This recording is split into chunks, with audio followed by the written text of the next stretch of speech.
आज हम life process पढ़ेंगे। एनसीईआरटी का ये चैप्टर है, बायोलॉजी का बहुत इंपॉर्टेंट चैप्टर है। इसमें 4 से 5 क्वेश्चन हर बार आते हैं। तो लाइफ प्रोसेस क्या होता है? वो सारी प्रोसेस जो एक लिविंग ऑर्गेनिज्म के अंदर, चाहे वो प्लांट्स है चाहे वो एनिमल्स है, उसकी लाइफ को मेंटेन करने के लिए ज़रूरी होती है। और जिस तरह लिविंग ऑर्गेनिज्म को क्या चाहिए, एनर्जी। और इसके लिए क्या करता है, वो फूड लेता है। और फूड का क्या होता है, डाइजेशन होता है।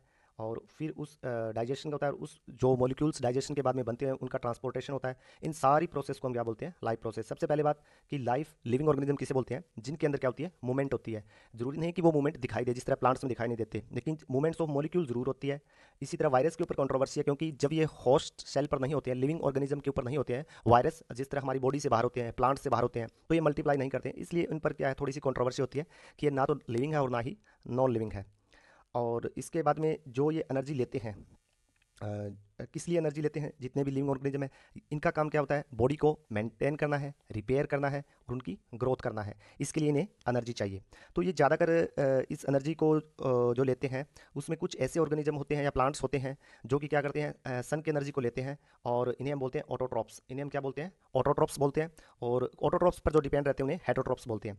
अब जिस तरह कुछ सिंगल सेल ऑर्गेनिज्म होते हैं, सिंगल सेल यानी कि एक ही सेल है, एनवायरमेंट के डायरेक्ट कांटेक्ट में रहती है, तो ये क्या करती है, यहाँ से फूड लेती है, इसका डाइजेशन करती है और एनर्जी ले लेती है। तो इसमें क्या होता है कि कोई स्पेशलाइज्ड सिस्टम नहीं होता है, जिस तरह हमारे अंदर होता है कि स्टमक होता है, इंटेस्टाइन होती है, उस तरह की स्पेशलाइज्ड चीज़ें नहीं होती है सिंगल सेल ऑर्गेनिज्म के अंदर। ठीक है, जिस तरह अमीबा है, पेरामेशियम है, इनका कुछ एग्जाम्पल दिया हुआ है। तो यही सारा कुछ बताया गया है। और उसके आगे जिस तरह मैंने बताया कि ये स्पेशलाइज्ड जो हायर मल्टी सेलुलर ऑर्गेनिज्म होते हैं, उनमें क्या होता है, स्पेशलाइज्ड टिश्यू होता है। तो अब एनर्जी चाहिए ऑर्गेनिज्म के लिए, तो जो फूड लेते हैं और जब उसका डाइजेशन करते हैं और एनर्जी लेते हैं, उसे हम न्यूट्रिशन बोलते हैं। ठीक है, इसमें मैंने भी बताया ऑटोट्रॉप्स। ये क्वेश्चन यहाँ से फर्स्ट क्वेश्चन कि ऑटोट्रॉप्स के एग्जाम्पल क्या है, green plants and some bacteria. All bacteria नहीं है, सम बैक्टीरिया। ठीक है, कुछ केमिकल से लेकर एनर्जी बना लेते हैं, उन बैक्टीरिया होते हैं यहाँ पर। तो आपको ऐसे ऑप्शन आ सकता है कि ऑल बैक्टीरिया नहीं, ग्रीन प्लांट्स जिनके अंदर क्या होता है, क्लोरोफिल होता है। ये भी आपको ध्यान रखना है, आगे आएगा। वो फोटोसिंथेसिस से एनर्जी लेते हैं। हेटरोट्रॉप्स क्या होते हैं कि ये क्या करते हैं, ऑटोट्रॉप से एनर्जी लेते हैं। इसमें सारे एनिमल्स आते हैं, मैमल्स आते हैं, सारे एनिमल्स होते हैं, और फंजाई। अब ये ऑप्शन आ सकता है इसमें कि ऑटोट्रॉप्स के अंदर फंजाई, फंगस का एग्जाम्पल दे देंगे। और फंगस आपने देखा होगा, जिस तरह ईस्ट है, ईस्ट ऐसा फंगस है जो यूनिसेलुलर होता है, यानी कि एक कोशिकीय होता है। और इसके अलावा जो ब्रेड मोल्ड्स है, मशरूम है, वो फंगस के एग्जाम्पल है। तो ऑटोट्रॉफिक न्यूट्रिशन कैसा होता है, इसमें ये खुद ही एनर्जी को बनाते हैं, फूड को बनाते हैं। और एनर्जी कहाँ से लेते हैं, सन से लेते हैं। कहाँ से लेते हैं, सन से लेते हैं। वैसे केमिकल से भी लेते हैं, वो हाईएस्ट क्लासेस के अंदर आता है। और ज़्यादातर मैकेनिज्म इनका क्या होता है, फोटोसिंथेसिस से होता है। फोटोसिंथेसिस में क्या होता है कि ये सिंपलर मॉलिक्यूल्स को जोड़कर कम्प्लेक्स मॉलिक्यूल्स बना लेते हैं। जिस तरह आपकी जो कार्बन डाइऑक्साइड और वाटर को ये किस में, कार्बोहाइड्रेट में कन्वर्ट कर लेते हैं। इस रिएक्शन को आप पढ़ते हैं, जिस तरह ये फोटोसिंथेसिस की रिएक्शन है। यहाँ पर आप देखिएगा कि फोटोसिंथेसिस में क्या होता है कि कार्बन डाइऑक्साइड, वाटर मिलकर क्या बनाते हैं, ग्लूकोज का मॉलिक्यूल्स बनाते हैं। ग्लूकोज के मॉलिक्यूल्स की आपकी फॉर्मूला पता होना चाहिए, C6H12O6 होता है। और ऑक्सीजन निकलती है और H2O निकलता है। यहाँ पर कई बार क्वेश्चन पूछा जाता है कि जो ये ऑक्सीजन निकल रही है फोटोसिंथेसिस में, वो कहाँ से आती है, क्या वो CO2 से आती है, क्या वो H2O से आती है। बहुत बार पूछा जाता है ये। और एनसीईआरटी में लिखा हुआ है कि ये water molecule, splitting of water से ऑक्सीजन आती है। ये आपका लिखा हुआ है, splitting of water molecules into hydrogen and oxygen. तो ऐसा क्वेश्चन आता है, क्वेश्चन नंबर 2 मान लीजिए आप, कि जो फोटोसिंथेसिस होती है, इसके अंदर जो ऑक्सीजन इवॉल्व होती है, यही ऑक्सीजन आप यूज करते हैं एनिमल्स के अंदर। ये प्लांट्स फोटोसिंथेसिस करते हैं और ये ऑक्सीजन निकालते हैं।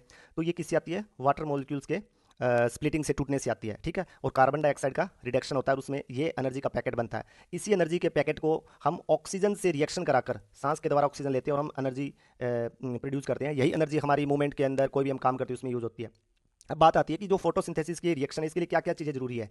सबसे पहले CO2 जरूरी है, वाटर जरूरी है। ये CO2 क्या लेते हैं, एटमॉस्फेयर से प्लांट्स लेते हैं अपने स्टोमेटा से। और ये वाटर कहाँ से लेते हैं, ये रूट से, जड़ से, जो सॉइल के अंदर वाटर मॉलिक्यूल्स होते हैं। इसके अलावा सनलाइट चाहिए, और क्या चाहिए, क्लोरोफिल। अब क्लोरोफिल क्या होता है, क्लोरोफिल क्या होता है, एक ग्रीन पिगमेंट होता है। क्या होता है, ग्रीन पिगमेंट होता है, एक हरे रंग का पिगमेंट होता है। और ये लगभग जितने भी ग्रीन जो प्लांट्स हैं, उनके ग्रीन हिस्से में अंदर, जिस तरह खासकर पत्ती के अंदर होता है। ठीक है, और ये एक तरह की सेल होती है जिसे क्लोरोप्लास्ट बोलते हैं। क्लोरोप्लास्ट के अंदर क्लोरोफिल होता है। आपको ध्यान रखना है कि क्लोरोफिल तो एक पिगमेंट है और क्लोरोप्लास्ट उसका घर है। क्लोरोप्लास्ट बड़ा होता है, क्लोरोफिल उसके अंदर होता है। ये क्वेश्चन नंबर 3 मान सकते हो आप कि क्लोरोफिल कहाँ पाया जाता है। तो आपको ध्यान रखना है, क्लोरोप्लास्ट के अंदर पाया जाता है। क्लोरोप्लास्ट एक तरह से की सेल होती है, इसके अंदर क्लोरोफिल पाया जाता है। ये एनर्जी को ट्रैप करता है और ये एनर्जी का पैकेट बना लेगा। ठीक है, और अपनी बॉडी में स्टोर करेगा। प्लांट जो एनर्जी स्टोर करता है, जो ग्लूकोज ग्लूकोज मिलकर, उससे हम स्टार्च बोलते हैं। उन्हें हम क्या बोलते हैं, स्टार्च। एनिमल की बॉडी में जब ये इसका सिंथेसिस आप दूसरे फूड से लेते हैं, तो उसको हम स्टोर करते हैं ग्लाइकोजन की फॉर्म में। ये क्वेश्चन नंबर भी आ सकता है, ये क्वेश्चन नंबर 4 या 5 आप मान सकते हो। ठीक है। तो ये सारा का सारा जो मैंने बताया था उसी के बारे में इसका क्वेश्चन मैंने बता दिया। और इस रिएक्शन की आपको बैलेंस करना, आपको पता होना चाहिए कि 6 कार्बन डाइऑक्साइड है और 12 वाटर के मॉलिक्यूल्स है, एक ग्लूकोज के बनने के लिए, और फिर 6 ऑक्सीजन निकलती है और 6 ही वाटर के मॉलिक्यूल्स निकलती हैं। ये आपको ध्यान रखना है। अब इसके अंदर जिस तरह मैंने बताया आपको कि कार्बन डाइऑक्साइड जो लेते हैं वो स्टोमेटा से लेते हैं। स्टोमेटा के अंदर गार्ड सेल होते हैं, गार्ड सेल होते हैं, और जब इनके अंदर पानी की मात्रा ज़्यादा होती है तो ये थोड़े स्वेल कर जाते हैं, थोड़े से स्वेल कर जाते हैं, और जिसकी वजह से ये खुल जाते हैं, ये पोर है, स्टोमेटा पोर खुल जाते हैं। और जब पानी कम होता है तो ये श्रिंक कर जाते हैं, ये बंद हो जाती हैं। ठीक है। तो यहाँ पर अगला क्वेश्चन बनता है कि स्टोमेटा के अंदर क्या होते हैं, गार्ड सेल होते हैं। और ऐसा भी मैकेनिज्म पूछ सकता है कि ये गार्ड सेल स्वेल करते हैं तो जब तो क्या जब वाटर फ्लो होता है इनमें तो इसमें स्टोमेटा पोर ओपन होते हैं, क्लोज होते हैं। तो आपको याद रखना है पानी ज़्यादा होगा तो स्टोमेटा पोर खुल जाएंगे पानी को ट्रांसपिरेशन करने के लिए। ठीक है। पानी को बाहर निकालने के लिए। और जब पानी कम होगा तो उसे रिजर्व करना चाहेंगे, उसे कंजर्व करना चाहेंगे, तो ये बंद हो जाते हैं। यहाँ से फिर अगला क्वेश्चन बन जाता है, एक गार्ड सेल का बनता है और कब ये बंद होते हैं और कब ये खुलते हैं। इसके अलावा एक एक्सपेरिमेंट दिखाया गया है। इस एक्सपेरिमेंट का निचोड़ ये है कि फोटोसिंथेसिस के लिए आपको CO2 भी चाहिए और वाटर भी चाहिए। ठीक है। ये दोनों चीज़ चाहिए, प्लस क्लोरोफिल चाहिए और सनलाइट चाहिए। इनमें से एक भी चीज़ नहीं होगी तो आपकी फोटोसिंथेसिस नहीं होगी। यहाँ पर इन्होंने पोटाशियम हाइड्रोक्साइड रखा है ताकि इस प्लांट के अंदर जो ग्लास के कंटेनर में रखा गया इसमें CO2 खत्म हो जाए। अगर इसमें CO2 खत्म हो जाएगी तो वो प्लांट फोटोसिंथेसिस नहीं कर पाएगा। ठीक है। तो इसका एक ही निचोड़ है कि फोटोसिंथेसिस के लिए वो जो सारी रिएक्शन है उसके अंदर हर चीज़ जो है CO2 H2O, सन की लाइट और क्लोरोफिल चाहिए। इसके अलावा जो वाटर होता है वो सोइल से लिया जाता है, मैंने आपको बता दिया। इस तरह नाइट्रोजन होता है नाइट्रेट और नाइट्राइट की फॉर्म में, वो भी किससे लिया जाता है, सोइल से ही लिया जाता है, क्योंकि नाइट्रोजन भी काफ़ी प्रोटीन और ये बनाने के लिए जरूरी होता है। अब बात आती है व्हाट इज हेट्रोट्रोपिक न्यूट्रिशन। बड़ा सिंपल है, ये क्या करते हैं, बनी बनाई एनर्जी होती है उसको लेते हैं बॉडी के अंदर और उसको डाइजेस्ट करते हैं। अब डाइजेस्ट करते हैं, अगर ये सिंपल सेल के हो जिस तरह अमीबा है या पैरामीशियम है तो वो तो क्या करते हैं कि सिंगल सेल होते हैं, एनवायरमेंट के साथ डायरेक्ट कांटेक्ट में होते हैं। तो ये क्या करते हैं कि या ऐसे फूड लेंगे, फूड वैक्यूल में ले जाएंगे, एंजाइम छोड़ेंगे, डाइजेशन करेंगे और एनर्जी ले लेंगे। इन्हें हम बोलते हैं सिंगल सेल, जिस तरह अमीबा है। ठीक है। या पैरामोशियम है, इसके अंदर सीलिया होती है। तो यहाँ पर अगला क्वेश्चन आ सकता है आपको कि फूड वैक्यूल निमिल्क में किस में होता है। ठीक है। Which of following content food vacuole, तो आपको पता होता है अमीबा होता है, यूनिसेलुलर होते हैं और ये डायरेक्ट कांटेक्ट में रहते हैं और बड़ा ही सिंपल इसके अंदर वो सिस्टम नहीं होता डाइजेशन का, तो बड़ा सिंपल स्ट्रक्चर होती है। इसी तरह पैरामोशियम के अंदर क्या होता है, सीलिया होती है। बस आपको ये याद रखना है, थोड़ा सा यहाँ पर ये आपको वो कंफ्यूज कर सकता है। इसमें थोड़ी सी एक चीज़ ये देखना कि जो हेट्रोट्रोपिक न्यूट्रिशन होता है ना, उसी के अंदर एक चीज़ होती है कि जिस तरह कुछ ऑर्गेनिज्म जब बाहर से एनर्जी लेते हैं तो वो क्या करते हैं कि वहीं पर अपने एंजाइम, जिस तरह यहाँ पर फूड पड़ा है, यहाँ पर एक फंगस है, ये क्या करता है अपने एंजाइम यहाँ पर छोड़ता है, इसको बाहर ही डाइजेशन कर लेता है। डाइजेशन करने के बाद में इस एनर्जी को इस पैकेट्स को अंदर ले आता है। इसमें काफ़ी फंगस के एग्जांपल है, जिस तरह ईस्ट है, मशरूम है, ब्रेड मोल्ड्स है, ये सारे के सारे फंगस के हैं। इनमें से सिर्फ एक ही फंगस होती है ईस्ट, जो यूनिसेलुलर होती है, बाकी सारे क्या होते हैं, मल्टी सेलुलर होते हैं और बड़े इंटरेस्टिंग होते हैं। कुछ प्लांट भी ऐसे होते हैं जो क्या करते हैं, दूसरे प्लांट पर निर्भर रहते हैं, इन्हें पैरासिटिक प्लांट्स बोलते हैं। जिस तरह आपने अमरबेल का नाम सुना होगा, अमरबेल को कसकटा बोलते हैं। इसके अलावा एनिमल्स के ऊपर आपने टिक्स, चिंचड़ देखे होंगे, लाइस, लीच और टैपवर्म, ये पेट के कीड़े होते हैं। ठीक है। ये भी क्या करते हैं कि दूसरे जो लिविंग ऑर्गेनिज्म उनके ऊपर रहते हैं, इसलिए इनको हम क्या बोलते हैं, पैरासिटिक बोलते हैं। ठीक है। दूसरे पर निर्भर रहने वाले बोलते हैं। आगे कसकटा का, अमरबेल का एक फोटो भी आएगा, वो आपको बताएंगे। और किस तरह, ये मैंने आपको बता दिया कि सिंगल सेल ऑर्गेनिज्म बाहर से फूड लेंगे, फूड वैक्यूल में रखेंगे और इसका डाइजेशन कर लेंगे। ठीक है। तो हेट्रोट्रोफिक न्यूट्रिशन का मतलब है कि ये ऑर्गेनिज्म जो दूसरों के ऊपर एनर्जी, फूड के लिए और एनर्जी के लिए डिपेंड रहते हैं, इसलिए इन्हें हम क्या बोलते हैं, हेट्रोट्रोफिक न्यूट्रिशन बोलते हैं। हमारे अंदर ह्यूमंस के अंदर यही होता है। अब हम ह्यूमंस के अंदर अगर हम पढ़े तो हमारे अंदर क्या होती है, एक एलिमेंट्री कैनाल होती है। ये क्वेश्चन आ सकता है, कहाँ से होती है, माउथ से लेकर एनएस तक होती है। ठीक है। 9 मीटर की ये एलिमेंट्री कैनाल होती है। इसका हम पूरी तरह पढ़ेंगे, इसमें से एक क्वेश्चन हर हालात में आता है। या आपने देखा होगा कसकटा, अमरबेल। तो इसके अंदर क्या होता है, तो ये थोड़ा सा ऊपर बताया गया कि स्टार्च की जब स्टार्च की टेस्टिंग करते हैं तो इसमें जब आयोडीन डालते हैं तो वो डार्क ब्लैक कलर का हो जाता है, स्टार्च की टेस्टिंग के लिए। अब हमारा असली क्वेश्चन यहाँ से स्टार्ट होता है कि ह्यूमन के अंदर डाइजेशन के लिए, ये देखिए आप, ये माउथ है, ये इसोफेगस है, ये आपका स्टोमक है। स्टमक यहाँ पर ये जो पतली अंदर ये कोयल हुई है, यानी कि ये छोटी आंत है, इतनी मतलब कई मीटर लंबी होती है। इसकी वजह से इसको क्या कोयल रहना पड़ता है, इस तरह रहना पड़ता है, तभी जाकर इसका पूरे पेट के अंदर हमारे आप आती है। और यहाँ से फिर ये जुड़ती है लार्ज इंटेस्टाइन में, ऐसे मूवमेंट करती हुई इस तरह एनएस में बाहर खुलती है। ठीक है। ये लीवर होता है आपका। ठीक है। और यहाँ पर ये पेनक्रियाज होता है और ये गाल ब्लैडर होता है। ठीक है। तो सबसे पहले जैसे ही फूड यहाँ आएगा, यहाँ पर होती है हमारी सलाइवा, लार होती है। लार के अंदर अब हमारे पास फूड के अंदर 3 मेजर कंपोनेंट होते हैं। आपने जिस तरह पढ़ा होगा, जो जिम जाते हैं बच्चे, कार्ब्स नाम लेते हैं, कार्बोहाइड्रेट को बोलते हैं वो। इसके अलावा प्रोटीन होता है, इसके अलावा फैट होता है। तो इन तीनों के अंदर जो कार्बोहाइड्रेट होते हैं, इनका डाइजेशन माउथ से स्टार्ट हो जाता है। और कौन करता है, इसके अंदर सेलाइवा होती है, लार होती है, और लार के अंदर एक एंजाइम होता है जिसका नाम होता है सेलेवरी अमाइलेज, और दूसरा नाम होता है उसका टाइलिन। ये क्वेश्चन पूछा जाता है कि लार के अंदर किसका डाइजेशन शुरू होता है। ऑप्शन आपको देंगे प्रोटीन, फैट, कार्बोहाइड्रेट। तो आपको क्या याद रखना है, कार्बोहाइड्रेट। और उस एंजाइम का नाम क्या है? सेलेवरी अमाइलेज या टाइलिन, या उसको हम क्या बोलते हैं? टाइलिन, याद रखना है। और यही बताया गया कि सेलेवा सेक्रेट सेलेवरी ग्लैंड से निकलती है, 3 जोड़े होते हैं यहाँ पर। और जो सेलेवरी अमाइलेज होती है ये वही इसका क्या करती है? डाइजेशन करती है। अभी आप कंफ्यूज मत होना कि स्टार्च क्या है। Starch is a type of carbohydrate, starch is a type of carbohydrate. और जब इसको तोड़ देते हैं तो यानी कि ये ग्लूकोज के ही पैकेट है। ग्लूकोज ग्लूकोज ग्लूकोज ग्लूकोज जुड़ कर क्या बनाते हैं? स्टार्च बनाते हैं प्लांट्स के अंदर। और ग्लूकोज ग्लूकोज जुड़ कर एनिमल्स के अंदर क्या बनाते हैं? ग्लाइकोजन बनाते हैं। यानी कि स्पेस के अंदर उनकी जो स्पेशल अरेंजमेंट होती है, ग्लूकोज के मॉलिक्यूल्स किस तरह रखे जाते हैं, पैकिंग किस तरह की होती है, उस पर डिपेंड करता है कि वो स्टार्च है कि ग्लाइकोजन। आपको याद रखना है प्लांट्स के अंदर स्टार्च होता है और एनिमल्स की बॉडी के अंदर जो स्टोर होता है उसे ग्लाइकोजन बोलते हैं। है वो ग्लूकोज के ही मॉलिक्यूल्स, ठीक है। अब जो फूड होता है वो ईसोफेगस में से आता है, आहार नाल होती है। आपको ये याद रखना है कि ईसोफेगस के अंदर नो डाइजेशन, यहाँ पर सिर्फ फूड क्या होता है? पास होता है। और अब आ गया स्टोमक, ठीक है, पेट के अंदर आ जाता है, जिसे हम क्या बोलते हैं? आमाशय बोलते हैं।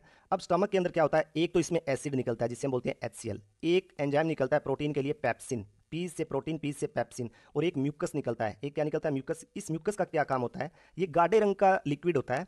ये क्या काम करता है कि जो HCl होता है ना, ये बड़ा तेज एसिड होता है, ये वरना जला सकता है हमारे जो स्टमक की अंदर की दीवार है। तो ये जो स्टमक होता है इसके अंदर यहाँ पर यहाँ पर यहाँ पर यहाँ पर ये म्यूकस भर जाता है, ठीक है। और एसिड यहाँ बीच में रहता है। अगर ये डायरेक्ट इसके कॉन्टैक्ट में आ जाए दीवार के तो HCl क्या कर सकता है? जला सकता है दीवार को। और जब ये HCl ज़्यादा बन जाता है एक अमाउंट के लिए तो जरूरी है डाइजेशन के लिए, ज़्यादा बन जाएगा उसे हम एसिडिटी बोलते हैं।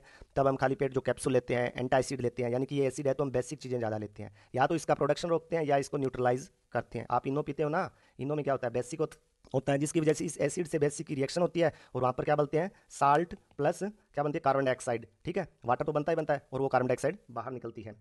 तो आपको पता चल गया कि जो स्टमक के अंदर किस तरह का डाइजेशन होता है, ठीक है। अब हम आगे चलते हैं।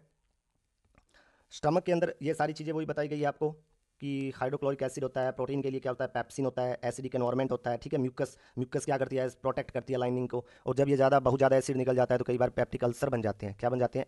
अल्सर बन जाते हैं। तब कहते हैं कि आप उनको अल्सर बन गए, क्योंकि ये थोड़ा सा कोरेसिव होता है, बहुत ज़्यादा एसिडिटी हो जाए तो जब डकार आती है तो यहाँ पर जब वो खाना ऊपर की तरफ जाता है, जिस तरह भी उल्टी आएगी तो यहाँ पर जलन होती है, ठीक है। तो कई लोगों को यहाँ पर जब दर्द होता है तो उन्हें यह भी डर होता है कि कहीं हार्ट अटैक ना आ जाए, कहीं हार्ट की बीमारी ना हो। तब डॉक्टर कई बार अगर एसिडिटी है तो उन्हें बताते हैं कि नहीं, ये एसिड की प्रॉब्लम है, ठीक है। तो उसके बाद में क्या होता है? एसिडिटी को मैंने बता दिया आपको। अब वो पेट के स्फिंक्टर से खाना अब जाएगा स्मॉल इंटेस्टाइन में। अब स्मॉल इंटेस्टाइन में क्या होता है? छोटी आंत के अंदर क्या होता है? छोटी आंत के अंदर दो एक ऑर्गन होते हैं साइड में, एक तो लीवर होता है, एक पेनक्रियाज होता है। ये लीवर तो छोड़ता है बाइल जूस। क्या छोड़ता है? Bile juice. ये छोड़ता है पेनक्रियाटिक जूस। यहाँ पर क्वेश्चन आता है कि लीवर कोई एंजाइम नहीं छोड़ता बाइल जूस में। ये तो क्या काम करता है? ये तो जो एसिडिक खाना आया है ना पेट से उसको बेसिक करता है। क्या करता है? अम्लीय को क्षारीय करता है, एसिडिक को बेसिक करता है, ताकि यहाँ के एंजाइम उसे काम कर सके। और बाकी फैट के जो बड़े डब्बे हैं उनको छोटे छोटे डब्बों में तोड़ देता है, उन्हें बोलते हैं ग्लोब्यूल्स, ठीक है। और बेसिक मीडियम इसलिए बनाता है ताकि जो पेनक्रियाटिक जूस के एंजाइम है, जो आपका पेनक्रियाज है उसके एंजाइम। अब पेनक्रियाज कौन कौन से एंजाइम बनाता है? ट्रिप्सिन। क्या क्या बनाता है? ये सारा इसमें लिखा हुआ है, आपको समझाने के लिए बता रहा हूँ। ट्रिप्सिन ये प्रोटीन का डाइजेशन करता है। किसका डाइजेशन करता है? प्रोटीन का। ये देखिए आप, यहाँ पर क्या होता है? Complete digestion of carbohydrates, proteins and fats. यहाँ पर एक क्वेश्चन, बहुत इंपॉर्टेंट क्वेश्चन, आप ध्यान रखना। ये 3 मैक्रोमोलिक्यूल्स हैं हमारे खाने के अंदर। वैसे तो बहुत ज़्यादा कैल्शियम वो मतलब जो माइक्रो न्यूट्रिएंट्स होते हैं, कॉपर कोबाल्ट जिंक, वो आप नहीं पढ़ेंगे अभी। कि ये जो मैक्रो बड़े मॉलिक्यूल्स हैं ये 3 हैं। कार्बोहाइड्रेट का डाइजेशन शुरू हो जाता है माउथ के अंदर, और माउथ के अंदर कौन करता है? सेलाइवा। और सेलाइवा के अंदर क्या होता है? Salivary amylase. दूसरा नाम क्या होता है उसका? टाइलिन। दूसरा नाम क्या होता है? टाइलिन। प्रोटीन का डाइजेशन कहाँ होता है स्टार्ट? पेप्सिन नाम का एंजाइम करता है, और ये होता है स्टमक के अंदर। तो ये क्वेश्चन पूछा जाता है, सबसे पहले क्वेश्चन पूछ लिया जाता है कि प्रोटीन का डाइजेशन स्टार्ट होता है। पहला ऑप्शन आपको दिया होगा माउथ, दूसरा ऑप्शन आपको दिया होगा स्टमक, फिर दिया होगा स्मॉल इंटेस्टाइन, लार्ज इंटेस्टाइन। तो आपको ध्यान रखना कि प्रोटीन का डाइजेशन स्टार्ट होता है स्टमक, आमाशय में, पेट में, जबकि कार्बोहाइड्रेट का डाइजेशन स्टार्ट होता है माउथ के अंदर, ठीक है। ये आपको ध्यान रखना है। अब कंप्लीट डाइजेशन कहाँ होता है ये पूछा जाए तो ये स्मॉल इंटेस्टाइन में होता है। कार्बोहाइड्रेट्स ग्लूकोज में टूट जाता है, प्रोटीन एमिनो एसिड में टूट जाता है, जो फैट्स होते हैं वो फैटी एसिड और ग्लिसरॉल में टूट जाते हैं, ठीक है। मैंने बता दिया यहाँ पर एक तो लीवर का काम है, और एक लीवर क्या बनाता है? बाइल जूस बनाता है। वो क्या काम करता है? उसके अंदर जो बाइल साल्ट होते हैं, जो बाइल जूस होता है, ये सबसे पहले तो क्या करता है? जो फूड आ रहा है स्टमक से, वो एसिडिक होता है, उसको सबसे पहले तो क्या करता है? बेसिक करता है। इसके अलावा ये क्या करता है? उनको फैट को छोटे पैकेट में तोड़ देता है। फिर पेनक्रियाटिक जूस होता है, उसमें क्या होता है? ट्रिप्सिन। ये भी प्रोटीन का डाइजेशन करता है। अब वो पूरी तरह प्रोटीन का डाइजेशन नहीं हुआ था, जो हमने देखा था ना पेट के अंदर, पेप्सिन प्रोटीन का डाइजेशन करता है, पी से पेप्सिन, पी से प्रोटीन। जो प्रोटीन बच गया उसका डाइजेशन अब कौन करेगा? ट्रिप्सिन। अगर आपसे पूछ ले कि जो प्रोटीन का डाइजेशन शुरू होता है वो एसिडिक मीडियम में होता है, बेसिक में। तो ये पेप्सिन के द्वारा HCl की प्रेजेंस में एसिडिक मीडियम में प्रोटीन का डाइजेशन शुरू होता है, और लास्ट के अंदर इंटेस्टाइन में खत्म कहाँ पर होता है? बेसिक मीडियम में। और वो कौन सा एंजाइम करता है? ट्रिप्सिन। कौन सा एंजाइम करता है वो? ट्रिप्सिन। तो प्रोटीन का डाइजेशन स्टमक के अंदर भी हो रहा है, स्मॉल इंटेस्टाइन के अंदर भी हो रहा है। यहाँ एसिडिक मीडियम है और यहाँ पर बेसिक मीडियम है। यहाँ पर एसिडिक मीडियम किसने बनाया? HCl ने। यहाँ पर किसने बनाया? बाइल जूस ने। और बाइल जूस कहाँ से निकलता है? लीवर से। बाइल जूस में कोई एंजाइम नहीं होता, ये तो मदद करता है डाइजेशन की। और ये किससे निकलता है? लीवर से। लीवर के अंदर खाना नहीं जाता है, लीवर के पास एक गाल ब्लैडर होता है, पित्त की थैली होती है। ये पित्त की थैली छोटी आंत के अंदर खुलती है। इसी पित्त की थैली में कई बार पत्थरी बन जाती है, साल्ट बन जाते हैं, उसी हम बोलते हैं पित्त की थैली में पत्थरी हो गई। अगर इसमें एक बार पत्थरी बन गई तो फिर ऑपरेशन से निकालनी पड़ती है, या तो डिजोल्व कर दे कोई दवाई देकर, वरना ये बाहर निकलने का इसमें रास्ता नहीं होता है। ठीक है, ये पित्त। और दूसरी आपको पता होगा कि पत्थरी कहाँ होती है? किडनी के अंदर होती है। वो फिर भी अगर छोटी हो तो बाहर निकल भी जाती है। ठीक है, तो अब इंटेस्टाइन की हम बात कर रहे थे, तो वहाँ पर ट्रिप्सिन प्रोटीन का डाइजेशन करता है। और फैट के लिए क्या होता है? फैट के लिए हमारे पास एंजाइम आया है लाइपेज। जहाँ भी लाइपेज नाम दिखे वो फैट का डाइजेशन करता है। अमाइलेज होता है वो कार्बोहाइड्रेट का डाइजेशन करता है।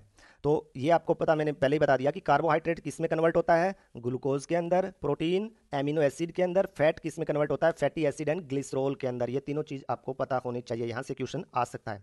अब यहाँ पर छोटी आंत होती है ना, उसमें इस तरह के प्रोजेक्शन होते हैं, इन्हें हम विलाई बोलते हैं। इससे क्या होता है कि यहाँ का सरफेस एरिया बढ़ जाता है। ये सरफेस एरिया क्या हो गया? बढ़ गया।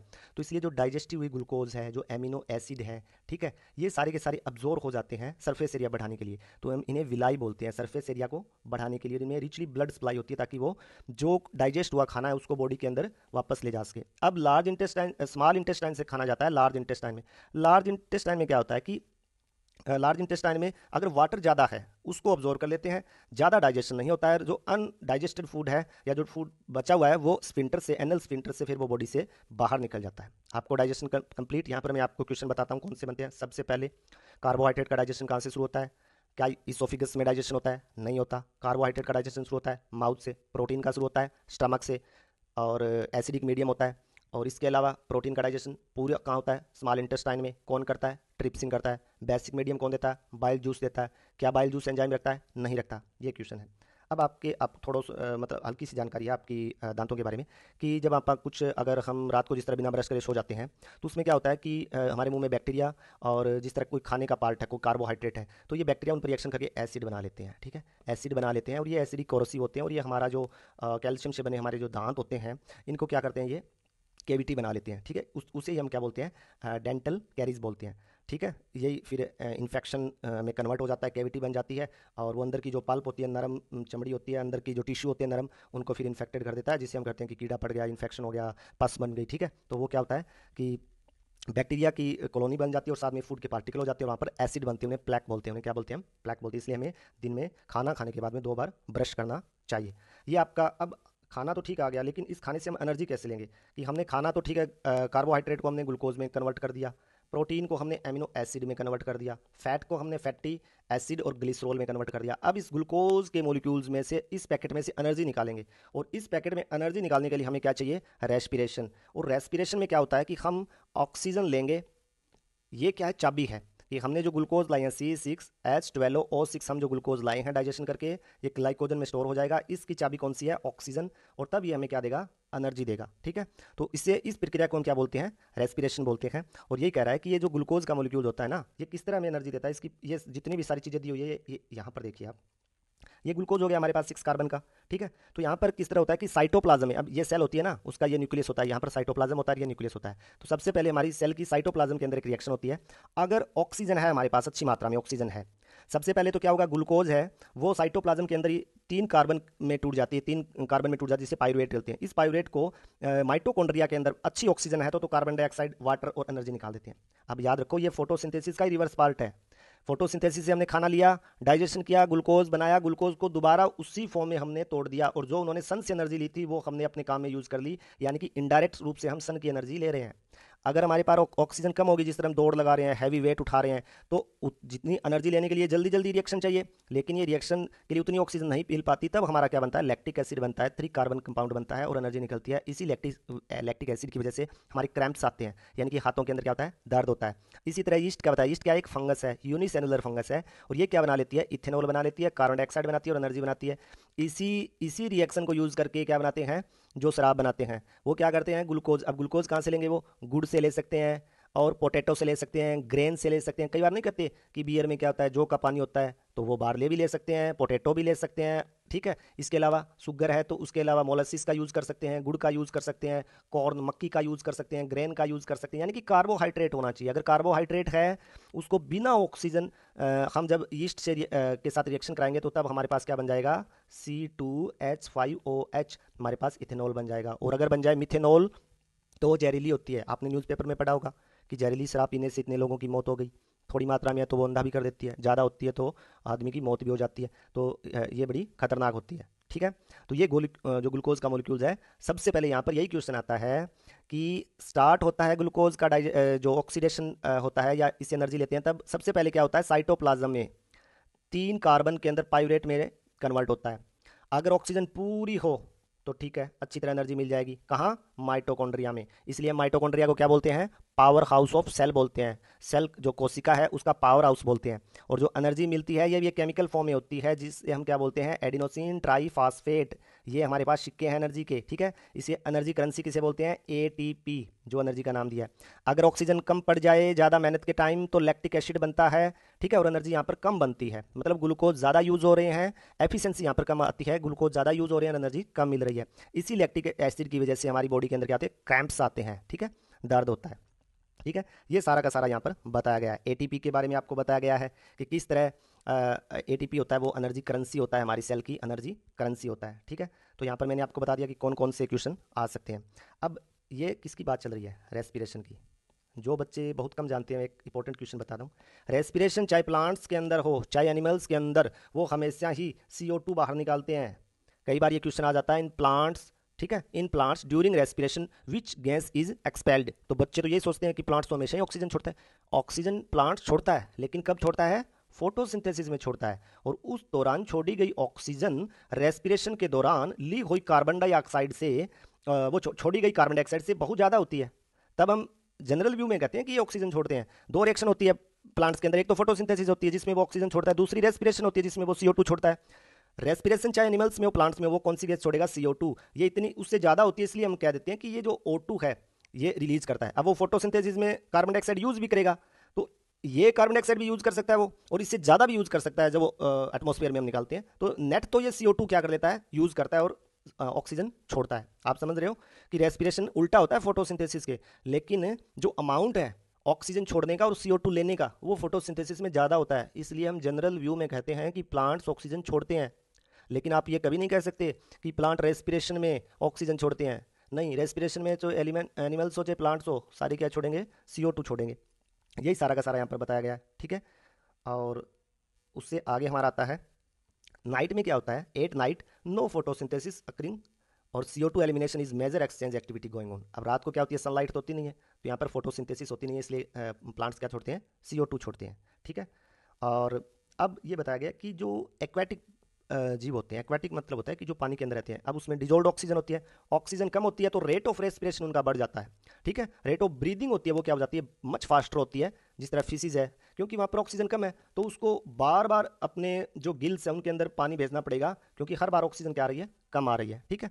और इसी तरह अब हमारे अंदर जो ऑक्सीजन आती है वो किस तरह आती है, नोस्ट्रिल से, नाक से होती हुई, फिर उसके बाद में लैरिंग से, ट्रैकिया से, लंग्स होते हैं, लंग्स के अंदर क्या होते हैं, एल्वियोलाई होते हैं, ठीक है, अंगूर के गुच्छे की तरह संरचना होती है। इस तरह हमारे अंदर क्या आती है, ऑक्सीजन आती है। आगे हम इसका पूरा पढ़ेंगे। यहाँ पर थोड़ा सा बताया गया कि जो टोबैको होता है इसके अंदर चाहे स्मोकलेस हो, जिस तरह गुटखा खाते हैं उससे ऑरल कैंसर होता है। अब ये आ सकता है कि स्मोकलेस तम्बाकू डज नॉट कॉज कैंसर, तो हम सोच सकते हैं कि हाँ इसमें तो स्मोकलेस है तो हो सकता है कि नहीं, गुटखा होता है वो तम्बाकू ही होता है, और उससे क्या होता है, ओरल कैंसर, मुंह का कैंसर होता है, ठीक है। यहाँ पर बताया गया कि नोस्ट्रिल, नाक को बोलते हैं अंदर की कैविटी को, और इसके अंदर छोटे छोटे हेयर होते हैं, फाइन हेयर होते हैं, और म्यूकस होती है। ये क्या करती है कि जो हवा हमारे नाक के अंदर आ रही है उसको साफ करती है, ठीक है, फिल्टर करती है। क्या करती है, फिल्टर करती है, ताकि उसके साथ में कोई अलग पार्टिकल ना आए जो फेफड़ों को नुकसान पहुंचाए। और इसी के साथ हमारे गले के अंदर और आगे फेफड़ों तक जाती है। और फिर रिंग्स ऑफ कार्टिलेज होते हैं ट्रैकिया के अंदर, जो सांस की नली होती है, इसके अंदर इस तरह के रिंग होते हैं, क्योंकि जब सांस हम बाहर छोड़ते हैं तो एकदम कहीं पिचक ना जाए पाइप, तो इसको क्या करते हैं, ये स्पोर्ट के लिए कार्टिलेज होते हैं, ठीक है। अब इसका पूरा का पूरा ये मैकेनिज्म आपको बताया गया कि यहाँ से हम जैसे ही सांस लेते हैं इस तरह ये एल्वियोलाई। अब ये जो एल्वियोलाई होती है ना, ये मान लीजिए 300 से लेकर 700 मिलियन तक एल्वियोलाई होती है एक अडल्ट के अंदर। जब बच्चा जन्म लेता है तब काफ़ी कम होती है, लगभग 8 मिलियन के आसपास होती है। और ये इनका सरफेस मतलब इस तरह अंगूर के गुच्छे की तरह इस तरह होती है। वही बात जिस तरह स्मॉल इंटेस्टाइन के अंदर मैंने बताया था ना, विलाई होती है, वो तो इस तरह होती है सरफेस एरिया बढ़ाने के लिए। यहाँ सरफेस एरिया बढ़ाने के लिए क्या कर देते हैं, इस तरह के गुच्छे होते हैं अंगूर की तरह। और ये एरिया पता है कितना होता है आपके, एक टेनिस का ग्राउंड होता है ना, हाफ टेनिस के ग्राउंड के बराबर होती है ये, लगभग 100 मीटर स्क्वायर के अंदर, अगर इनको पूरी तरह आप खोल देते हो। और यहाँ पर क्या होता है, ब्लड कार्बन डाइऑक्साइड लेकर आता है और हम सांस के द्वारा ऑक्सीजन लेकर जाते हैं, और यहाँ पर क्या है, डिफ्यूजन होता है। लास्ट में ये इतनी पतली होती है कि एक सिंगल सेल की तरह पतली होती है। यहाँ से डिफ्यूजन से यहाँ पर क्या होता है, CO2 का प्रेशर ज़्यादा है तो वो इस तरफ आ जाएगी, ऑक्सीजन का प्रेशर यहाँ ज़्यादा है तो वो अंदर आ जाएगी ब्लड के। इस तरह से हमारा ऑक्सीजन हम लेते हैं। बैल्यून लाइक स्ट्रक्चर होती है, ठीक है, इन्हें एल्वियोलाई बोलते हैं। और इसी तरह ये डायफ्राम होता है अपना, ये देखिए आप, ये डायफ्राम होता है, ठीक है। जब ये ऊपर की तरफ चला जाता है तब ये क्या करता है, यहाँ पर एरिया कम कर देता है, और जब ये फ्लैट होता है तो एरिया बढ़ जाता है, बाहर से सांस अंदर की तरफ आ जाती है।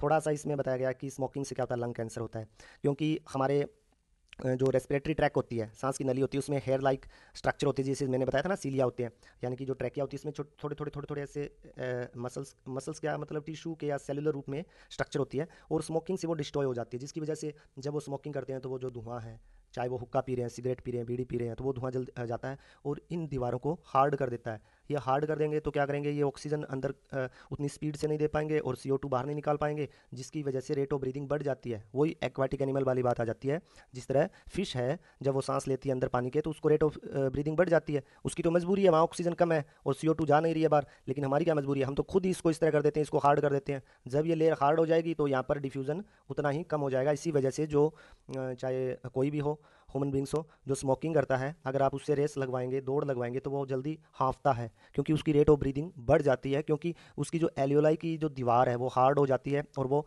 ऑक्सीजन और कार्बन डाइऑक्साइड की जो ट्रांसपोर्टेशन उसमें प्रॉब्लम करती है, ठीक है।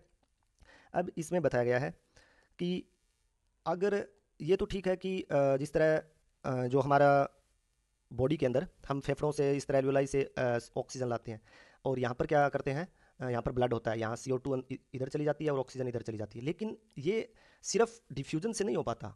हमें इतनी ऑक्सीजन चाहिए ब्रेन को काम करने के लिए पूरी बॉडी के अंदर। अगर डिफ्यूजन से ही करेंगे ना, तो ये मानिए कि आप फेफड़ों से लेकर नीचे पैर तक ऑक्सीजन पहुंचाएंगे तो 2-3 साल लग जाएंगे। तो इसके लिए हमारे पास एक और अरेंजमेंट है बॉडी के अंदर। ये क्या है कि ये जब यहाँ से ऑक्सीजन आती है और ये ब्लड है, ठीक है, एल्वियोलाई के द्वारा, तो यहाँ पर एक प्रोटीन होता है और एक पिगमेंट होता है, उसको बोलते हैं आप HB हीमोग्लोबिन। क्या बोलते हैं आप, हीमोग्लोबिन। ये हीमोग्लोबिन क्या करता है, ऑक्सीजन को कैप्चर कर लेता है, जल्दी पकड़ लेता है, और ये ब्लड के अंदर किस में होता है, RBC के अंदर होता है। थोड़ा सा आगे मैं और बता दूंगा आपको, ब्लड में एक RBC होती है, एक WBC होती है, एक प्लेटलेट्स होती है, ये RBC के अंदर क्या होता है, HB हीमोग्लोबिन। किससे, और ये किससे बनता है, आयरन से बनता है, ये याद रखना। आयरन की कमी होगी, HB कम होगा, HB कम होगा तो हम उसे एनीमिया बोलते हैं, खून की कमी बोलते हैं। ये ऑक्सीजन को कैप्चर करेगा और पूरी बॉडी तक सर्कुलेट करेगा, क्योंकि ये खुद ही किस में रहता है, ब्लड में रहता है, ठीक है, ब्लड के अंदर तैरता हुआ पूरी बॉडी के अंदर ले जाता है, ठीक है, ये सारा बताया गया। और जो कार्बन डाइऑक्साइड होती है ना, ये वाटर में ज़्यादा सोल्यूबल होती है, तो ये जो ब्लड के अंदर जो वाटर है, पानी है, प्लाज्मा के अंदर जो वाटर है हमारा, उसमें सर्कुलेट होकर ये भी पूरी बॉडी से ट्रैवल करती हुई लंग्स के पास आती है, ठीक है। किस तरह सर्कुलेट होगा, ब्लड किस तरह सर्कुलेट करेगा, 1 मिनट के अंदर ही मैं बता दूंगा, बड़ा ही आसान है, काफ़ी बच्चे उसमें कंफ्यूज होते हैं, ठीक है। और इस तरह से ये आपको, अब ब्लड का ये ट्रांसपोर्टेशन, बड़ा ही इंटरेस्टिंग चैप्टर आ गया ट्रांसपोर्टेशन, ठीक है। अब इसके लिए मैं आपको आसान लैंग्वेज में बताता हूँ कि क्या होता है। ये मान लीजिए आपकी हार्ट है, ये आपको बना दिया मैंने हार्ट। समझने के लिए 4 डब्बे ही बनाऊंगा मैं बस। वैसे हार्ट किस अलग होती है, ये ऊपर वाले होते हैं ना, दोनों को ऑरिकल्स बोलते हैं। ऊपर वाले को दोनों को क्या बोलते हैं, इसको और इसको क्या बोलते हैं, ऑरिकल, और नीचे वाले दोनों को बोलते हैं वेंट्रिकल। क्या बोलते हैं इसको, वेंट्रिकल, ठीक है। अब ये वाली कौन सी साइड है, लेफ्ट, ये कौन सी है, राइट।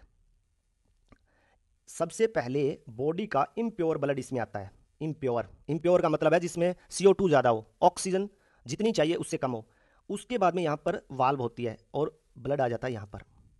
यहाँ पर आने के बाद में ब्लड साफ होने के लिए कहाँ जाता है, लंग्स के अंदर। एक लंग्स ये कर दिया, एक लंग्स ये कर दिया, ठीक है, ये दोनों के अंदर जाता है। यहाँ से साफ होकर ब्लड फिर यहाँ आता है, यहाँ पर वाल्व होती है, फिर ये ब्लड यहाँ आता है और यहाँ से पूरी बॉडी के अंदर आता है। समझ रहे हो कि सबसे पहले इम्प्योर ब्लड इस तरह से सर्कुलेट करता है, इस हिस्से में आता है, यहाँ से इस वेंट्रिकल में आता है, इसको बोलते हैं आप, इन दोनों को तो ऑरिकल बोलते हैं, ऑरिकल, वेंट्रिकल। ये लेफ्ट वाला होता है, ये राइट वाला होता है। इम्प्योर ब्लड क्यों बोल रहा हूँ, क्योंकि इसके अंदर CO2 की कंसंट्रेशन ज़्यादा है। सबसे पहले यहाँ आएगा, ये कहेगा कि आप नीचे के हिस्से में जाइए और वहाँ से आपको फेफड़े में भेज दिया जाएगा। ये आ जाता है अभी लेफ्ट वेंट्रिकल में। ये दोनों वेंट्रिकल है, ये लेफ्ट वाला है, ये राइट वाला है। ये कहता है ठीक है मैं आ गया, यहाँ पर वाल्व है। ये वाल्व इनको वापस इस तरफ नहीं जाने देते। अगर ये वाल्व खुले रहेंगे तो वाल्व की बीमारी हो जाएगी। कई बार देखा आपने, सुना होगा कि उसको वाल्व की दिक्कत है, उसकी वाल्व चेंज होगी। ठीक है, अब यहाँ से वाल्व से जब ब्लड यहाँ आता है, इस ऑफिस से इसको ऑर्डर मिलता है कि आपको प्यूरिफिकेशन की जगह है। ठीक है, जिस तरह ये आप एग्जांपल लेते हैं कि ये बर्तन साफ नहीं है, तो इनको साफ करने के लिए कहाँ भेजा जाता है? यहाँ लंग्स के अंदर। 2 लंग्स होते हैं। ठीक है, अब इसको मैं दोबारा एकदम अगले पेज के अंदर और ज़्यादा आपको सही से बताता हूँ। ठीक है, ये आपका हार्ट है, 4 डब्बे हैं। ऊपर वाले क्या है? दोनों ऑरिकल, नीचे वाले वेंट्रिकल। ये आपके क्या है? लंग्स है। ये क्या है? आपके लंग्स है। समझाने के लिए बड़ा ही आसानी से ये समझ में आएगा आपको। अब क्या होता है, ये इससे ले लेता हूँ मैं, इम्प्योर ब्लड आ गया यहाँ पर। ठीक है, और ये है क्या? ये ओरिकल है। ऊपर वाले ओरिकल है और नीचे वाले क्या है? वेंट्रिकल। ये लेफ्ट है, ये राइट है। क्लियर? अब ये ब्लड प्योर है कि इम्प्योर है? ये इम्प्योर ब्लड है, इसमें CO2 की मात्रा ज़्यादा है। तो यहाँ पर वाल्व होते हैं, ये कहते हैं कि आप नीचे जाइए ऑफिस में। ये कहता है कि ठीक है जी मैं यहाँ आ गया। अब कहते हैं आपको साफ होने के लिए अलग फैक्ट्री में भेजा जाएगा। और फैक्ट्री कौन सी है? लंग्स, फेफड़े। अब ये यहाँ पर साफ होने के लिए चला जाता है, इसके अंदर और यहाँ से इसके अंदर। ठीक है, ये इसको साफ करते हैं। साफ के लिए हम दूसरा कलर यूज करते हैं। अब ये ब्लड क्या हो गया? प्योर हो गया। और ये आ गया यहाँ पर। ये कौन सा है? Right auricle. राइट ऑरिकल में आ गया, यहाँ पर वाल्व होते हैं और ये यहाँ पर आ गया। और यहाँ से पूरी बॉडी के अंदर चला जाता है, क्योंकि अभी इसमें कौन सी गैस ज़्यादा मिल गई? ऑक्सीजन। अब मैं आपको दोबारा समझाता हूँ, बड़ा ही सिंपल है। 4 डिब्बे, ऊपर वाला auricle, auricle, ventricle, ventricle, left, right. Clear? ये वाला हिस्सा है, दोनों के दोनों इम्प्योर ब्लड रखते हैं और साफ करने के लिए कहाँ जाते हैं? लंग्स के अंदर। ये वाले दोनों हिस्से हैं, right auricle, right ventricle. Right है तो मतलब सही है, सही मतलब साफ है। ये कहाँ जाएंगे फिर? बॉडी में।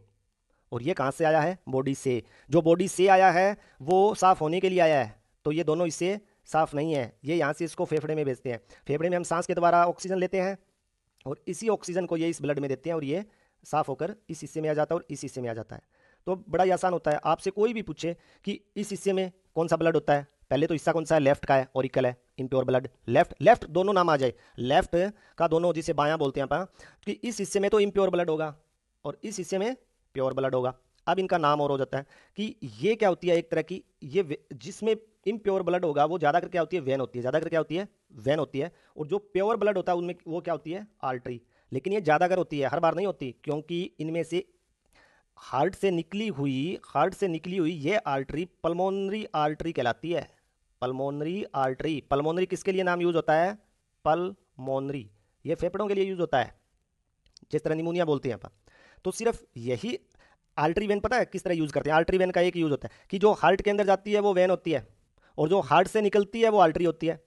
अब दुर्भाग्यवश क्या है, याद रखने क्यों कंफ्यूज होते हैं, क्योंकि यहां से निकल तो हार्ट से रही है लेकिन इसमें प्योर ब्लड नहीं होता, ये तो प्योर होने के लिए जा रही है। इसलिए ये आर्टरी होते हुए भी, पल्मोनरी आर्टरी होते हुए भी इम्प्योर ब्लड रखती है और ये हार्ट में आ रही है, लेकिन फिर भी ये एक पल्मोनरी वेन है लेकिन प्योर ब्लड रखती है। सभी आर्टरी लगभग प्योर ब्लड रखती है और वेन इम्प्योर ब्लड रखती है, लेकिन सिर्फ इन दोनों का अलग नाम है, क्योंकि ये हार्ट से निकल रही है तो आर्टरी तो बोलना पड़ेगा, जा रही है लंग्स में तो पल्मोनरी आर्टरी, लेकिन फिर भी इसका नाम पल्मोनरी आर्टरी तो है लेकिन फिर भी इसमें अशुद्ध इम्प्योर ब्लड होता है।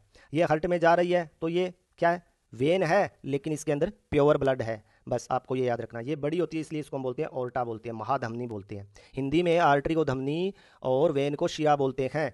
इनमें ब्लड का प्रेशर इन्हीं में मापा जाता है। जब ये पूरी तरह से पिचकता है, जब ये हिस्सा पूरी तरह से पिचकता है तो ब्लड पूरी बॉडी के अंदर जाता है। जब ये पूरी तरह से इस तरह पिचकेगा तो यहाँ पर जगह नहीं रहेगी, ये वाल बंद हो जाएगी, सिर्फ ये जगह बचेगी, झटके से खून यहाँ जाएगा। उस टाइम आपका कितना प्रेशर है उसे बोलते हैं सिस्टोलिक प्रेशर। क्या बोलते हैं? Systolic pressure. वो होना चाहिए आपका लगभग 120 mm मरकरी, यानी कि 120 अगर आपका ब्लड प्रेशर है जो सिस्टोलिक है। और जब ये रिलैक्स करता है तो यहाँ पर ये वाल्व खुल जाती है और ब्लड नीचे आता है, तब इस ब्लड वेसल के अंदर जो आपका प्रेशर होना चाहिए वो 80 होना चाहिए। समझ गए आप? और जब ये भी पिचकता है तो ब्लड कहाँ जाता है? बॉडी में।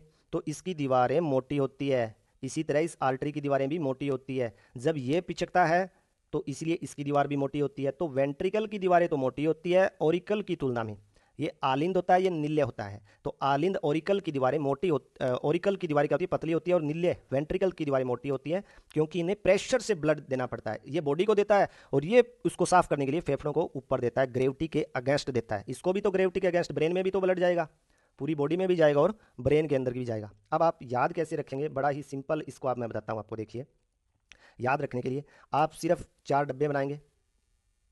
ये हर्ट है, 4 डब्बे, नाम आपको पता है। अब मैं जो जिस तरह सर्कुलेट करता हूँ ना, बस उसी तरह आपको एक बार समझाने के लिए बता दूँ। इस तरह ब्लड आएगा, यहाँ से निकलेगा, फेफड़ों में जाएगा, दोनों में, इसमें और इसमें, साफ होकर आएगा और बॉडी में चला जाएगा। दोबारा बताता हूँ, यहाँ से ब्लड आएगा बॉडी का, दोनों में से निकलेगा, फेफड़ों में साफ होने के लिए जाएगा, साफ होकर आएगा और निकलेगा। ये इसकी संरचना है। इसमें क्या है, कोई कन्फ्यूजन नहीं होना चाहिए। कहने का मतलब, यहाँ ब्लड आया, यहाँ ब्लड आया, ये इम्प्योर है, साफ होने के लिए कहाँ जाएगा, फेफड़ों में जाएगा और साफ होकर इस पार्ट में आ जाएगा।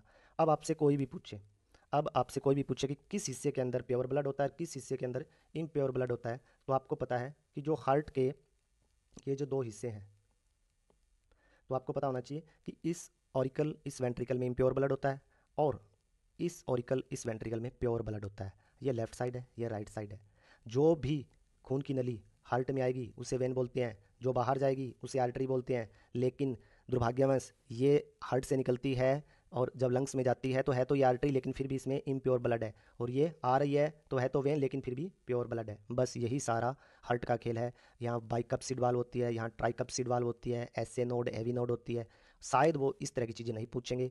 आपको कुछ चीज़ें और मैं बता देता हूँ इसके अलावा, कि जो वेन होती है, ना, आपको जो आपके हाथ में अभी दिखाई दे रही है बाहर की तरफ, जिसमें डॉक्टर ड्रिप लगाते हैं, इंजेक्शन लगाते हैं, आईवी, वो वेन होती है। और उनके अंदर लगभग ही क्या होती है, इम्प्योर ब्लड होता है। तो इनमें प्रेशर नहीं होता, आप उन पर हाथ रखिए, आपको झटका नहीं लगेगा। लेकिन आर्टरी थोड़ी नीचे होती है, ये इस तरह क्या करती है, जंप करती जाती है, जिससे हमें लगता है कि ब्लड प्रेशर वो नॉर्मल कितना होता है, 120/80।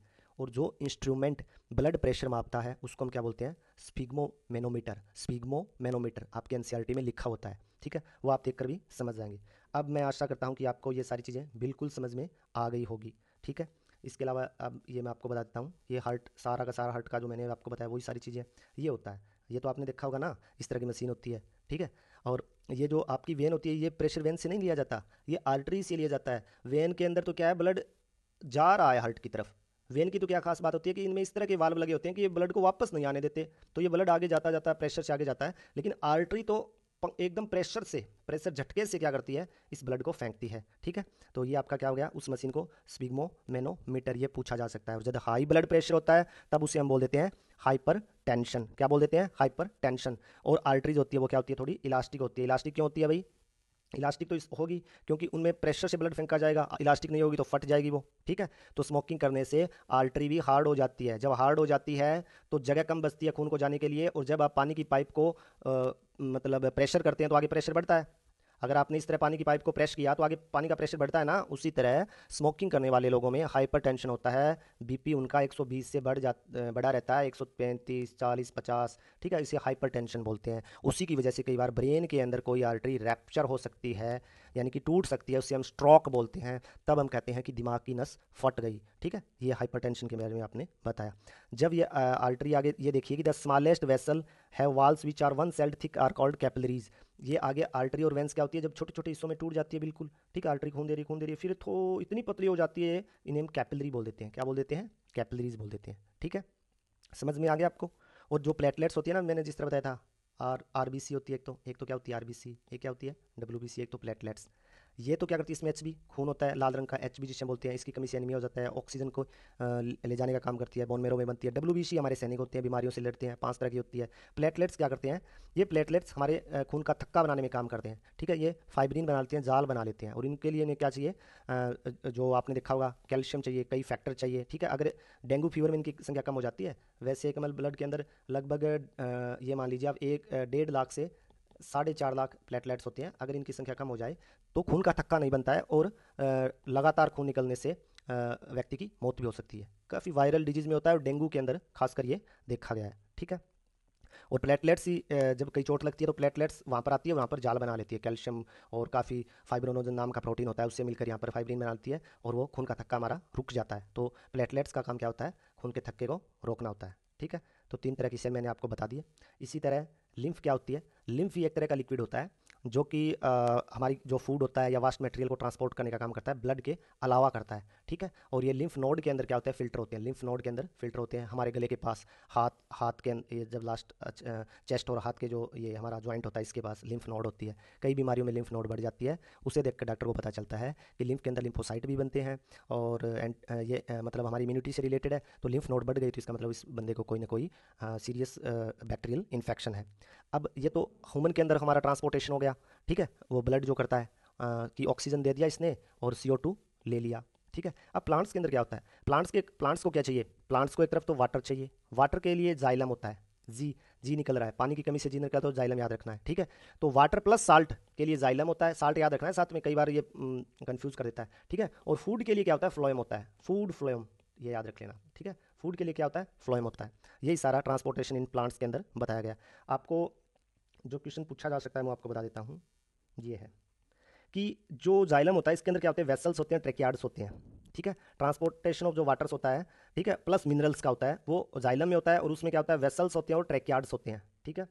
और आ, हाँ, वाटर लेते हैं किस तरह, ये जो रूट हेयर्स है ना, यहाँ से पानी के ऑस्मोटिक प्रेशर से यहाँ से पानी लेते हैं, और स्टोमेटा के पोर से जब यहाँ पर पानी निकलता है बाहर तो यहाँ पर एक सक्शन प्रेशर क्रिएट होता है, और ये किससे होता है, ट्रांसपिरेशन से होता है। सिर्फ इसके कंसंट्रेशन डिफरेंस से आप वाटर नहीं ले सकते कि यहाँ थोड़ा सा वाटर ज़्यादा यहाँ कम है इसने यहाँ पर ले लिया, या कोई इनमें क्या वैसे मैकेनिज्म होता है कि ये अपने पास कुछ आयन ले लेते हैं सॉइल से, और इस तरह यहाँ पर इन आयन का कंसंट्रेशन ग्रेडियंट ज़्यादा हो जाता है और ये पानी को सोख लेता है। जिस तरह नमक होता है ना, नमक यहाँ पर रखो, ये वायुमंडल से पानी सोख लेता है, इसी तरह यहाँ पर पानी इसके अंदर चला जाता है।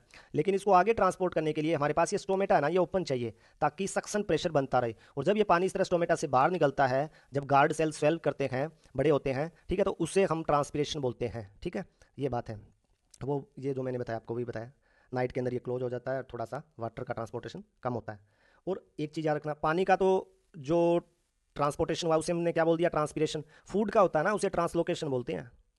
फूड और अदर सब्सटेंस का ये याद रखना है, कौन करता है, फ्लोएम करता है, चाहे वो एमिनो एसिड हो, कोई भी सब्सटेंस हो, उसको बोलते हैं ट्रांसलोकेशन। और वाटर और मिनरल वाले को क्या बोलते हैं, ट्रांसपिरेशन। मतलब मिलता जुलता शब्द है तो यहाँ पर आपको प्रॉब्लम हो सकती है। वहाँ पर हमने वेसल और ट्रैकियड्स पढ़े थे, यहाँ पर हमारे पास सीव ट्यूब्स और कंपेनियन सेल होती है। खाना या बनता है, ये रसोई होती है, और यहाँ भी खाना देना है और नीचे भी खाना देना है, क्योंकि रूट्स को भी तो खाना चाहिए। तो ये बाई डायरेक्शनल होता है, फूड तो हर जगह चाहिए, लेकिन वाटर थोड़ी ऊपर बनता है, वाटर तो हमें सोइल से ही लेना है, तो ये क्या करता है, यूनी डायरेक्शनल होता है। तो वाटर का जो फ्लो होता है वो यूनी डायरेक्शनल होता है, और जो खाने का जो मैन्युफैक्चरिंग हो रही है यहाँ फोटोसिंथेसिस है वो बाई डायरेक्शनल होता है, यहाँ भी चाहिए, यहाँ भी चाहिए, यहाँ भी चाहिए, हर जगह चाहिए, ठीक है। तो ये आपको याद रखना है, एक ट्रांसपिरेशन है, एक ट्रांसलोकेशन है, जाइलम है, फ्लोएम है। जाइलम के अंदर वेसल ट्रैकियार्ड्स होते हैं, फ्लोएम के अंदर आपके कंपेनियन सेल्स और सीव ट्यूब्स होते हैं, ठीक है। तो ये सारी चीज़ें यही बताई गई है। अब आ गया हमारा जो, अब सारा हमने डाइजेशन कर लिया, ट्रांसपोर्टेशन कर लिया, कुछ वास्ट बनते हैं, वास्ट को बॉडी से निकालना है, उस प्रक्रिया को हम एक्सक्रीशन बोलते हैं। ह्यूमन बॉडी के अंदर इसके लिए किडनी होती है, क्या होती है, किडनी। और किडनी के अंदर छोटी छोटी, जिस तरह लंग्स में हमने पढ़ा था ना, एल्वियोलाई होती है, अंगूर के गुच्छे की तरह संरचना होती है, तो यहाँ पर भी क्या होती है, कप के तरह की संरचना होती है। यहाँ से ब्लड वेसल पूरी स्पीड से घूमता है और यहाँ पर उस वास्ट को और वाटर को छोड़ जाता है, तो उस कोशिका को नेफ्रॉन बोलते हैं। और एक किडनी में अप्रॉक्सीमेटली 1 मिलियन नेफ्रॉन होते हैं। तो आपको पूछ सकता है कि ह्यूमन बॉडी में कितने नेफ्रॉन होते हैं, तो एक कोशिका में 10 लाख होते हैं, एक किडनी में 10 लाख होते हैं, तो दोनों किडनी में कितने हो गए, लगभग 20 लाख। ये किडनी आपकी एब्डोमिनल कैविटी के अंदर, ठीक है। यहाँ पर पथरी हो या यहाँ पर पथरी हो, यूरेटर में, यूरिनरी ब्लैडर में हो, यूरेथ्रा में हो, कहीं भी पथरी होती है तो में पेन होता है। ये छोटी पथरी होती है तो निकल जाती है, मैंने वहाँ बताया ना गाल ब्लैडर में वो पथरी, और उसके लिए ऑपरेशन करना पड़ता है, ठीक है। तो ये कह रहे हैं कि जो यूनिसेलुलर होता है उनमें तो सिंपल डिफ्यूजन हो जाता है कंसंट्रेशन डिफरेंस से, ठीक है, वास्ट बाहर निकल जाता है। लेकिन हमारे अंदर काफ़ी स्पेशलाइज्ड स्ट्रक्चर होती है, किडनी होती है, और किडनी से ये यूरेटर होता है, यूरेटर से यूरिनरी ब्लैडर होता है, ब्लैडर के बाद में यूरेथ्रा होती है। और इसका कंट्रोल है, जो ब्लैडर का जो कंट्रोल होता है स्फिंक्टर का, ये हमारे नर्वस सिस्टम से भी होता है, इसलिए हम यूरिन को कंट्रोल कर पाते हैं। छोटे बच्चों में ये कनेक्शन कमज़ोर होता है, उसकी वजह से छोटे बच्चे क्या करते हैं, सुसु कर देते हैं, उन्हें पता नहीं चलता जब सो रहे हैं ऐसे। लेकिन जब एडल्ट के अंदर वो कंट्रोल होता है और हम कंट्रोल जब चाहें तब फिर यूरिनेट कर सकते हैं। तो ये आपको बता दिया, किडनी, पेयर ऑफ यूरेटर, ठीक है, 2 किडनी होती है, 2 यूरेटर होती है, एक यूरिनरी ब्लैडर होता है और एक यूरेथ्रा होती है, ठीक है। और हमारे अंदर क्या निकला है, एक चीज़ मैं आपको बताता हूँ, अगर जो जीव पानी के अंदर रहते हैं तो उनमें क्या निकलती है, अमोनिया, क्या निकलती है उनके अंदर, अमोनिया, ठीक है। इसके बाद में जिनमें पानी ठीक ठीक मिलता है उनमें क्या निकलती है, यूरिया। और जो मरुस्थल में रहते हैं, जिस तरह ऊँट है या बर्ड्स हैं, उनको पानी बहुत कम मिलता है, उनमें क्या निकलता है, यूरिक एसिड, क्या निकलता है, यूरिक एसिड। ये आपको याद रखना थोड़ा सा, इसमें तो शायद नहीं बताया है, इसमें तो सिर्फ इतना बताया है कि जो नाइट्रोजनस बेस होते हैं उसमें क्या निकलता है, यूरिक एसिड, ठीक है। और किससे निकलता है वो, किडनी से बाहर निकलता है। स्ट्रक्चर मैंने आपको बता दी, ठीक है। और जो स्ट्रक्चर मैंने बताई थी ना, ये कप की तरह जो संरचना होती है, ठीक है, इसे हम क्या बोलते हैं, बोवन कैप्सूल बोलते हैं, ठीक है। और इस फिल्ट्रेशन यूनिट को क्या बोलते हैं, नेफ्रॉन। और एक किडनी के अंदर कितने नेफ्रॉन होते हैं, 1 मिलियन। यहाँ नहीं दिया है लेकिन आपको याद रखना है, लगभग 10 लाख, 12.5, 10, 11 हो सकती है, लेकिन एवरेज दोनों किडनी में 2 मिलियन, ठीक है। ब्लैडर क्या होता है, मस्कुलर होता है और नर्वस कंट्रोल होता है, ठीक है, इसलिए हम कंट्रोल कर पाते हैं अर्ज टू यूरिनेट। अब यहाँ पर एक थोड़ी सी गंभीर समस्या दी हुई है, कई बार किडनी खराब हो जाती है, तो अब वास्ट मटेरियल जब बॉडी के अंदर अमोनिया, यूरिया, यूरिक एसिड, इसकी मात्रा बढ़ जाती है, तो ये अदर ऑर्गन को भी प्रभावित करती है, लंग्स को खराब करती है और लीवर को खराब करती है, हार्ट को खराब करती है। तो हम क्या करते हैं, डायलिसिस करते हैं। डायलिसिस में क्या होता है कि हम एक ऐसा सॉल्यूशन रखते हैं जिसकी कंसंट्रेशन होती है वो ब्लड की तरह होती है, ठीक है, ब्लड की तरह होती है उसकी कंसंट्रेशन। और उसमें क्या होता है, जब इस इम्प्योर ब्लड को हम गुजारते हैं उसके अंदर से, तो जो इम्प्योरिटी होती है वो बाहर निकल जाती है और जो प्योर ब्लड है वो उस आदमी के अंदर दोबारा हम वापस चढ़ा देते हैं। इसे हम बोलते हैं आर्टिफिशियल किडनी या हीमोडायलिसिस, ठीक है। और जो हम आर्टिफिशियल किडनी यूज़ करते हैं वो सेमी परमिएबल होती है, क्योंकि वो ब्लड को तो पास नहीं होने देती, लेकिन ऑस्मोटिक प्रेशर से जो नाइट्रोजन वेस्ट है उसको बाहर निकाल देती है, ठीक है। और इस तरह से ये प्रक्रिया होती है। वैसे नेचुरल किडनी है ना आपकी, नेचुरल किडनी जो हेल्दी एडल्ट के अंदर होती है, वो एक दिन के अंदर 180 लीटर तक ब्लड को क्या करती है, फिल्टर करती है, ठीक है। इनिशियल फिल्टर रेट होता है वो उसका। अब ये थोड़ा कॉम्प्लिकेटेड है, मैं आपको बताना नहीं चाहता था लेकिन बता देता हूँ कि क्या होती है जब किडनी के अंदर ब्लड ऐसे फिल्टर होता है ना, तो उसमें वाटर और वास्ट मटेरियल बाहर आ गए।